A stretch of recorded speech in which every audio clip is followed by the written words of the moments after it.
maka teman sobat bisa langsung mendengarkan lagu ataupun musik yang sudah kita sematkan di profil Facebook kita. Halo Sobat Kepo, apa kabarnya? Pada kesempatan kali ini saya akan memberikan sebuah tutorial bagaimana cara menyematkan musik pada profil Facebook kita. Untuk caranya sangat mudah sekali sobat. Jadi dengan begini profil Facebook kita akan terlihat lebih keren lagi ya. Nah, fitur terbaru dari Facebook ini memungkinkan teman kita yang mengunjungi profil Facebook kita dapat dengan mudah mendengarkan musik yang sudah kita sematkan. Oke, gimana caranya? Langsung saja ya kita menuju ke caranya. Nah, untuk langkah pertama kita bisa masuk pada Facebook ya. Nah, Facebook ini bisa kita buka di Google Chrome ya dengan mengetikkan mfacebook.com.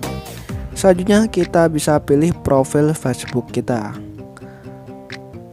Oke, jika sudah masuk pada profil Facebook kita, maka selanjutnya kita geser pada bagian bawah, lalu kita pilih pada menu musik. Oke, untuk selanjutnya kita tambahkan lagu. Nah, di sini sudah tersedia banyak sekali lagu yang bisa kita sematkan ya. Oke, kita pilih yang ini dengan cara tambahkan. Oke, sudah seperti ini, artinya lagu sudah kita sematkan ya. Selanjutnya kita pilih pada bagian ini dan kita pilih sematkan ke bagian atas profil. Oke, lagu sudah disematkan, artinya ini kita sudah menyematkan lagu pada profil Facebook kita. Oke, inilah hasilnya sobat.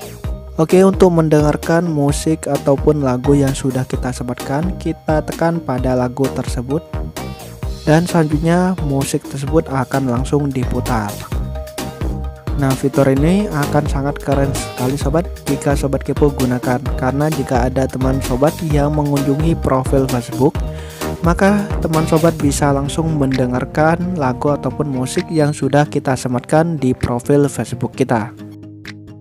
Oke, sekian dulu sobat untuk video tutorial kali ini. Jangan lupa like dan subscribe ya.